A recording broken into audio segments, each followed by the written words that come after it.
Buddha repeated this for 3 times.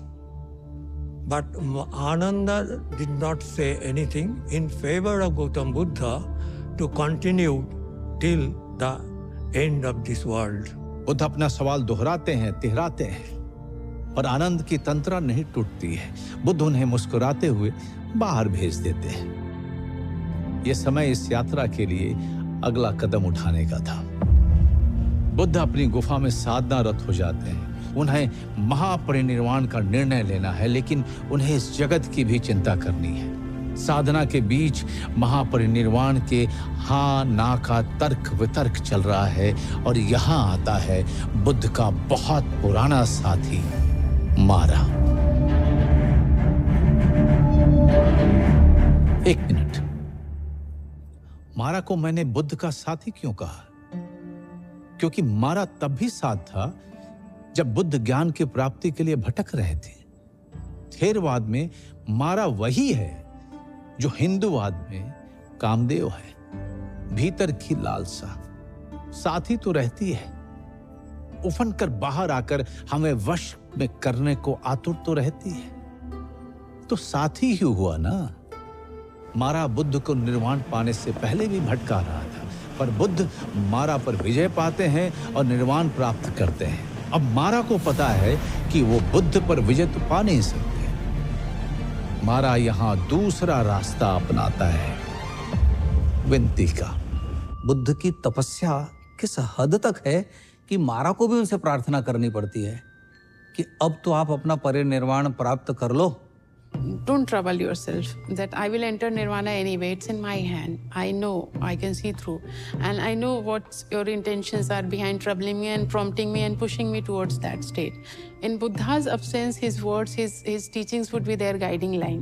But at the same time, he needs to address the people and the Sangha in a structured way. Buddha himself says, if I take Mahaparinirvana now, that will not be the justice to the monks, because it is my duty that before leaving this world, I should give my last deshana, last blessings to them.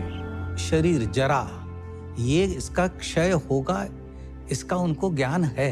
ये शरीर अब मेरा साथ नहीं देगा। 80 वर्ष तक इस शरीर ने बुद्ध का साथ दिया है, अब इसे जाना है, इसका क्षय होगा, क्षरण होगा।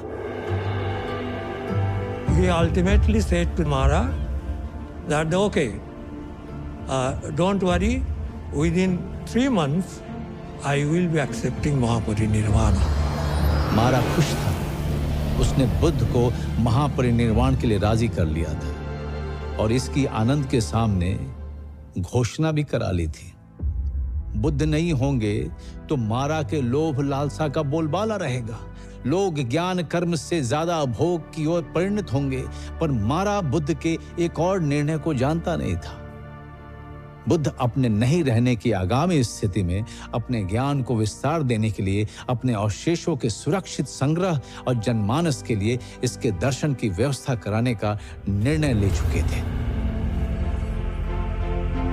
चपाल चैत्य में अपने महापरिनिर्वाण की घोषणा कर बुद्ध अपने भिक्षुओं की टोली के साथ आगे बढ़ रहे हैं। वे एक पल के लिए वैशाली को पलटकर निहारते हैं और फिर आनंद से कहते हैं, हम पश्चिम की तरफ जा रहे हैं आनंद, पश्चिम जिधर सूर्य अस्त होता है।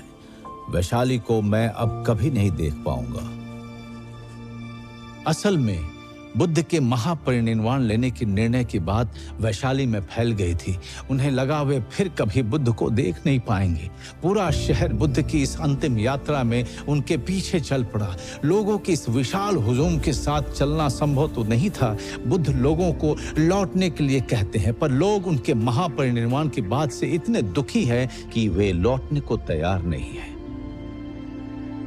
ऐसे में बुद्ध उन्हें अपनी एक निशानी देते हैं, अपना भिक्षा पात्र। जहां पर यह घटना हुई थी, आज भी वहां पर एक स्तूप मिलता है। और यह स्तूप कोई छोटा मोटा मामूली स्तूप नहीं है। यह अब तक मिले दुनिया भर के तमाम स्तूपों में सबसे विशाल स्तूपों में से एक है। ऐसा कहा जाता है बुद्ध का वो भिक्षा पात्र उस स्तूप के अंदर अब भी सुरक्षित है। मिट्टी का जो पात्र भिक्षा पात्र है वह 45 वर्ष तक उनके पास रहा। ये कल्पना करना कि एक ही पात्र, उसी पात्र में उन्होंने भिक्षा की। आज हम मिट्टी का एक पात्र हम अपने घरों में जो चाय का प्याला होता है उसे कुछ दिनों पे गिरा देते हैं या टूट जाता है। यानी जब भूमि पर भी रखते होंगे, धरा पर, जमीन पर भी रखते होंगे तो अवेयरनेस कितनी है। तो जो विपश्यना करते हैं कि एक सांस के साथ अवेयर होना, तो ऐसी तपस्या, ऐसा अवेयरनेस कि वो पात्र कभी उनके हाथ से गिरा नहीं। अब ये तो तय है कि बुद्ध का महापरिनिर्वाण होगा और इस 3 महीने में ही होगा, लेकिन उसका निमित्त कौन बनेगा?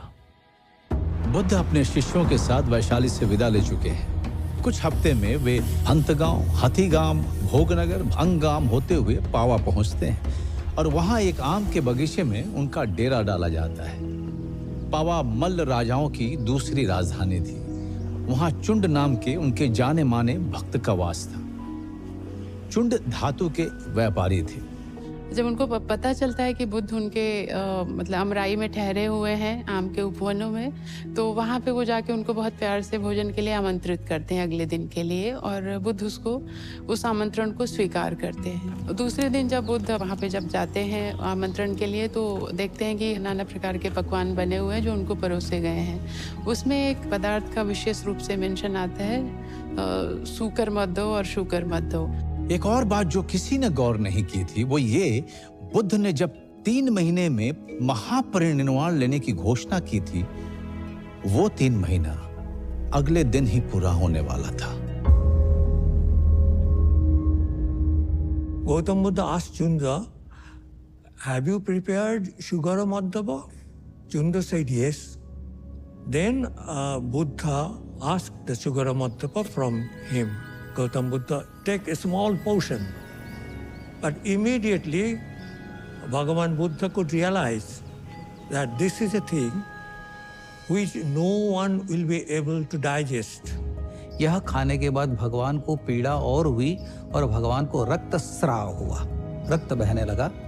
तो बुद्ध ने कहा, किसी दूसरे भिक्षु को शुकर मद्दो मत दीजिए, और जो मेरे खाने के बाद बच जाए उसको आप गड्ढा खोद करके उसमें डाल दीजिए। शुकर मद्दो या शुकर मद्दो आखिर था क्या? We are not quite sure what the nature of that dish is.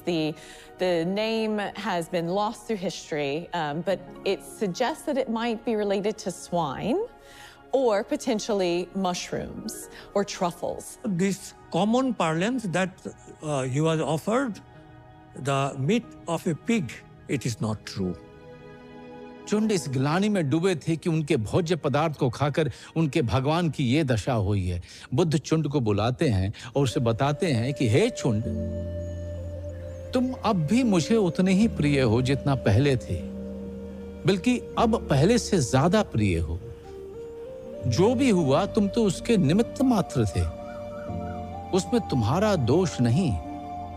और वो चुंद के लिए भी संदेश देते हैं कि मेरे जीवन में 2 भोजन मेरे लिए सबसे महत्व के रहे हैं। एक सुजाता, जिसका भोजन करके मुझे सम्यक संबोधि प्राप्त हुई, ज्ञान प्राप्त हुआ, और दूसरा चुंद का भोजन, जिसे करने से मैं महापरिनिर्वाण प्राप्त कर रहा हूँ। चीजें जिस तरह से एक कॉस्मिक ऑर्डर में चल रही हैं, वहाँ पे चुंडा एक माध्यम बन रहे हैं।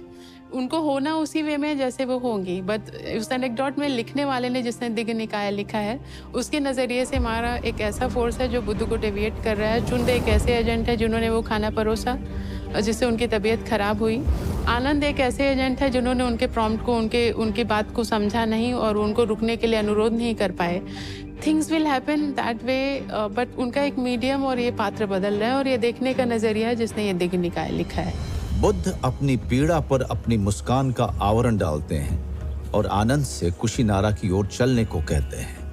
उनका कारवां ककुप्था नदी को पार करने वाला है। वे अपनी टोली को विश्राम के लिए कहते हैं, पर क्या बुद्ध अपनी पीड़ा के कारण आगे नहीं बढ़ पा रहे हैं, या बात कुछ और है?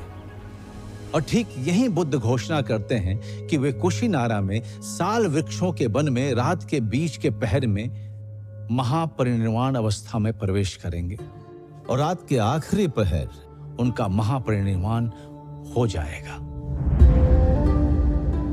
शिष्यों के समूह में दुख की लहर फैल गई, लेकिन जो तय है दुख उसे टाल नहीं सकता।